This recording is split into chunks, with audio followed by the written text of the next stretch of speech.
264 পৃষ্ঠার 4 দাগের অঙ্কগুলোর সমাধান নিয়ে আলোচনা করছি।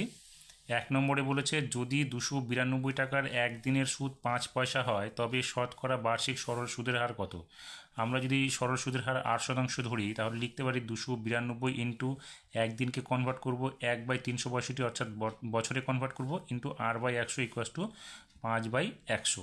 কারণ করলাম 5 পয়সাকে টাকায় পরিণত করলাম, এখানে 292 টাকা আছে সেজন্য পয়সাটাকে আমরা টাকায় নিয়ে আসলাম। তাহলে এখানে আমরা কি করব, এখানে 100 দুই দিক থেকে কেটে গেল, তাহলে 292 ইন্টু r/365 সমান ছিল 5, বা আর এর মানটা কী হবে 5 গুণ 365/292। এবারে 292কে আমরা কাটাকাটি করলে এখানে দেখো 4 পাবো, এখানে 5 পাবো। তাহলে এটা কত হবে, আমরা এখানে কি করলাম 73 দিয়ে আমরা কাটাকাটি করেছি। তাহলে 73 দিয়ে কাটলে এটাকে 292 কাটলে এখানে 4 হবে, 365 কাটলে 5 হবে, 5 5 25/4 হবে, অর্থাৎ 6 এটাকে ভাগ করলে হবে 6 × 1/4, অর্থাৎ সরল সুদের শতকরা হার কত 6 × 1/4। 2 নম্বরে বলেছে একটি অংশীদারি ব্যবসায় এ বি সি এর মূলধনের অনুপাত 3:8:5, এ এর লাভ সি এর লাভের থেকে 80 টাকা কম হলে ওই ব্যবসায় কত টাকা লাভ হয়েছিল। আমরা জানি কি মূলধনের অনুপাত যেটা হবে সেটা লভ্যাংশের অনুপাত হবে, তাহলে এখানে লভ্যাংশের অনুপাতটা মূলধনের অনুপাত হলে আমরা লভ্যাংশের অনুপাত কী পাবো 3:8:5। তাহলে এখান থেকে আমরা ধরে নিতে পারি এ এর লভ্যাংশ হচ্ছে 3x টাকা, বি এর লভ্যাংশ হচ্ছে 8x টাকা এবং সি এর লভ্যাংশ হচ্ছে 5x টাকা। তাহলে মোট লাভ কী হবে, আমরা এগুলো যোগ করে দিলে পাবো হচ্ছে 16x টাকা। এবার কি বলেছে আমাদের বলেছে এখানে যে এ এর লাভ সি এর লাভের থেকে 80 টাকা কম, অর্থাৎ সি এর লাভ থেকে এ এর লাভটা আমরা বাদ দিব। তাহলে সি এর লাভ কত 5x minus 3x, 5x minus 3x equals to 80 টাকা লিখতে পারি। সেখান থেকে হচ্ছে 2x ইকুয়াস টু 80, এক্সের মান হবে 40। তাহলে মোট লাভটা কত হবে 16x, তাহলে এক্সের মানটা এখানে বসিয়ে দেবো। মোট লাভ হবে 16 গুণ 40 অর্থাৎ 640 টাকা। 3 নম্বরে বলেছে x² minus 22x plus 105 equals to 0 সমীকরণের বীজদ্বয় আলফা ও বিটা হলে আলফা মাইনাস বিটা এর মান কত। তাহলে আমরা এখান থেকে পাবো বীজদ্বয়ের সমষ্টি অর্থাৎ alpha plus beta equals to কী হবে মাইনাস এখানে b/a, বি এর মান কত -22/a এর মান হচ্ছে 1, তাহলে আমরা মাইনাস মাইনাসে প্লাস অর্থাৎ এখানে আলফা প্লাস বিটার মান পাবো হচ্ছে 22, আর আলফা ইন্টু বিটা অর্থাৎ বীজদ্বয়ের গুণফল কী হবে c/a। তো c কত এখানে 105/a মানে হচ্ছে 1, অর্থাৎ আলফা ইন্টু বিটার মান হচ্ছে 105 পাবো।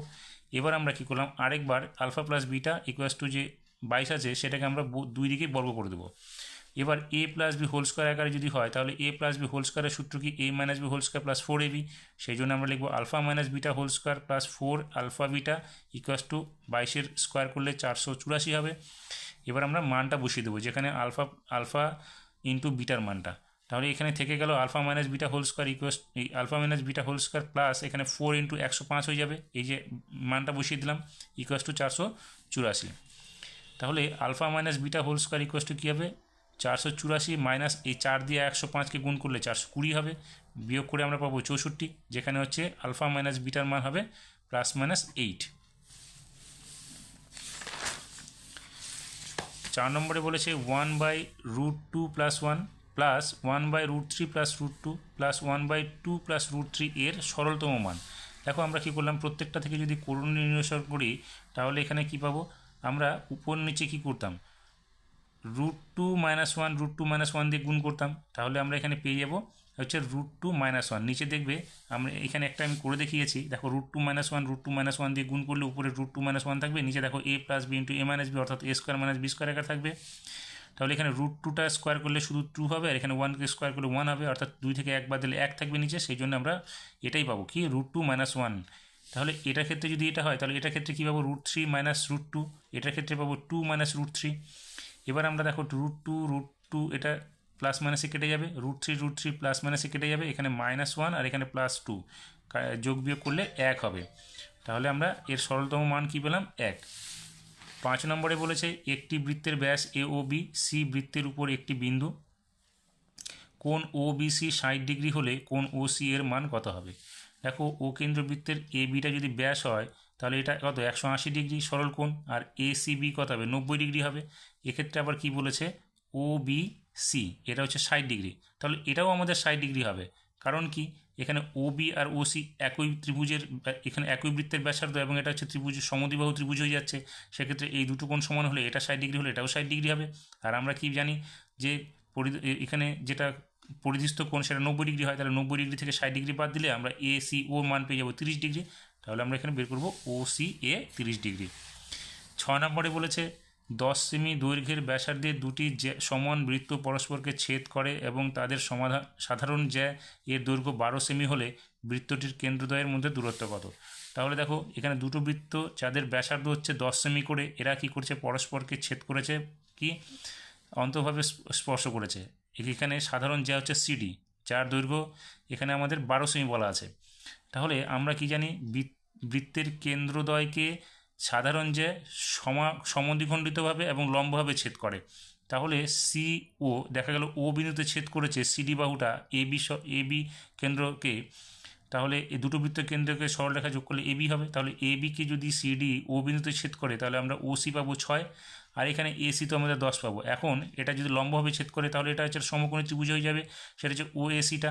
এখানে AC হবে অতিভুজ এবং OC হবে লম্ব। আমরা O এর মান পেয়ে গেলে আমরা AB এর মানটা পেয়ে যাব।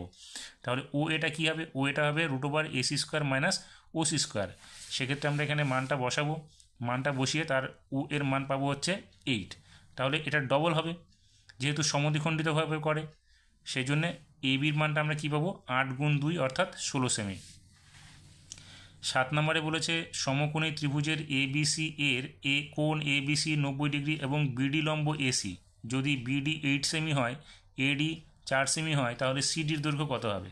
তাহলে এখানে ABC ত্রিভুজের AB কোণ ABCটা 90 ডিগ্রি, এখানে হচ্ছে BD লম্ব ACর উপর, মান দেওয়া আছে AD 4 সেমি, BD হচ্ছে 8 সেমি, তাহলে আমাদের CDটা বের করতে হবে। তাহলে আমরা CD সমান জন্য কীভাবে লিখবো এটা, আমরা জানি BD² = AD × AC। তাহলে এটা আমরা লিখব, লিখে মানগুলো বসালে CD কী হবে, 8 × 64/4 হয়ে যাবে, 4 দিয়ে 64কে ভাগ করলে এখানে হবে 16, অর্থাৎ CDর মান আমরা পাবো 16 সেমি। 8 নম্বরে বলেছে sin 5θ = cos 4θ এবং 5θ ধনাত্মক সূক্ষ্মকোণ হলে tan 3θর মান কত হবে। তাহলে sin 5θ = cos 4θ এটা আমরা নিয়ে নিলাম। এখান থেকে কী করবো, sin 5θ এটাকে আমরা পুরো কোণে ভাঙাবো। তাহলে sin × 90 ডিগ্রি - 4θ, sin সরে গেলে 5θ = 90 ডিগ্রি - 4θ, যেখানে 4θটা এদিকে এসে 5θর সঙ্গে যোগ হয়ে যাবে, অর্থাৎ 9θ = 90 ডিগ্রি, থিটার মান বেরোবে 10 ডিগ্রি। তাহলে tan 3θ কী হবে, 10 3 × 10 ডিগ্রি, তাহলে 10 30 ডিগ্রি হবে, যেখানে 10 30 মান কি 1/√3। 9 নম্বরে বলেছে একটি ঘুড়ির উন্নতি কোণ 60 ডিগ্রি এবং সুতোর দৈর্ঘ্য 20√3 মিটার হলে ঘুড়িটি মাটি থেকে কত উচ্চতায় আছে।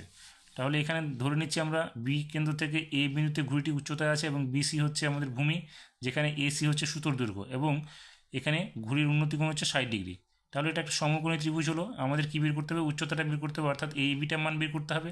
তাহলে আমরা কি জানি, sin θ = কি, লম্ব বাই অতিভুজ। তাহলে এখানে লম্ব হচ্ছে AB এবং অতিভুজ হচ্ছে AC। তাহলে sin θ মানে এখানে sin 60 ডিগ্রি, তাহলে sin 60 ডিগ্রি = AB/20√3, যেখানে sin 60 মান হচ্ছে √3/2, √3/2 = AB/20 এখানে √3 হয়ে যাবে। এবার ABর মানটা কী হবে, ABর মানটা হবে √3 × 20√3/2টা চলে আসবে। তাহলে √3 ইন্টু করলে 3 হবে, সেই জন্য আমরা লিখব 20√3/2, 2 দিয়ে এটাকে কাটলে 10 হবে, 10 সঙ্গে 3 গুণ করলে 30 হবে, অর্থাৎ ABর মান হচ্ছে 30। তাহলে ঘুড়িটি 30 মিটার উপরে উঠছে মাটি থেকে। 10 নম্বরে বলেছে একটি লম্ববৃত্তাকার চোঙের উচ্চতা 14 সেমি এবং বক্রতলের ক্ষেত্রফল 264 বর্গ সেমি হলে চোঙের আয়তন কত।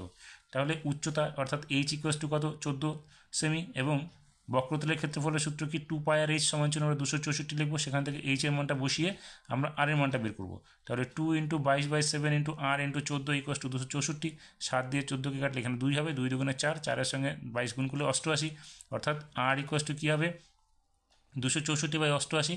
এবার আমরা কাটলে 88 দিয়ে 264কে কাটলে 3 পাবো। আমি কি করলাম, 2, 22 এবং এখানকার 2টা নিচে লিখে দিলাম, অর্থাৎ এখানে কেটে দেখবে 2 এখানে 44, 44 × 2 = 88, 88 দিয়ে এটাকে কাটলে 3 হবে, অর্থাৎ আর এর মান পাবো আমরা 3। এবার এই 3টা কী করবো, আমরা আয়তনের ঘরে বসিয়ে দেবো। আয়তনের সূত্র হচ্ছে এখানে πr²h, যেহেতু এটা লম্ববৃত্তাকার চোঙ, তাহলে ভূমির ক্ষেত্রফল ইন্টু উচ্চতা, অর্থাৎ πr²h, পাই মানে হচ্ছে 22/7 × আর এর মান হচ্ছে 3, তাহলে 3 স্কোয়ার ইন্টু 14, 7 দিয়ে এটাকে 14কে কাটো 2 হবে, তাহলে 22 গুণ 3 স্কোয়ার করলে 9 গুণ এখানে 2, তাহলে এখানে 44 হলো, 22-এর সঙ্গে 2 গুণ করলে 44 হবে, 44-এর সঙ্গে 9 গুণ করলে হবে 396 ঘন সেমি।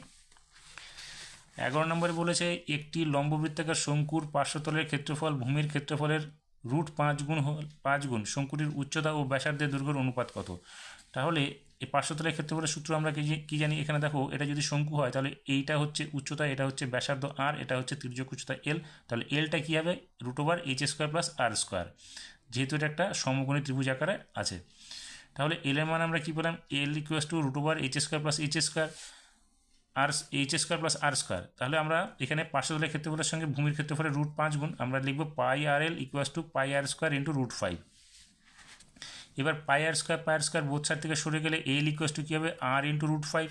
এল এর মান আমরা কী জানি এখানে বের করেছি, সেটা লিখব √h² + r², এখানে লিখব r × √5। এবার উভয় দিকে যদি আমরা বর্গ করি তাহলে এই রুটটা সরে যাবে, লিখব h² + r² কী হবে √5টার স্কোয়ার করলে 5 হবে, সেখানে 5r² লিখব। এবার এই 5r² এর জায়গায় আমরা এই r²টা ডান দিকে নিয়ে এসে মাইনাস করে দেবো, তাহলে h² কী হবে 4r², বা h²/r² কী হবে 4/1। এবার h/r কী হবে, এটা রুট হয়ে যাবে অর্থাৎ 2/1, সেখানে h/r অর্থাৎ উচ্চতা ব্যাসার্ধ কী হবে 2:1 হয়ে গেল। 12 নম্বরে একটি পরিসংখ্যা বিভাজনের গড় 8.1 ∑f(i(xi) = 132 + k এবং ∑f(i) = 20 হলে k এর মান কত হবে। আমরা কি জানি ∑f(i(xi) মানে হচ্ছে যৌগিক গড় অর্থাৎ x বার, এখানে আবার মানটা আমরা বসিয়ে দেবো, তাহলে ∑f(i(xi) এর মান দেওয়া আছে 132 + k উপরে দেবো এবং ∑f(fi) এর মান হচ্ছে 20, সেটা নিচে দেবো = 8.1। এবার আমরা গুণ করে দেবো কোণাকুণি, তাহলে 132 + k কী হবে 8.1 সঙ্গে 20 গুণ করলে 162.0 হবে অর্থাৎ 162। তাহলে k এর মানটা কী হবে, k এর মানটা 162 - 132 হয়ে যাবে অর্থাৎ 30 হবে, যেখানে k এর মান পাবো আমরা 30।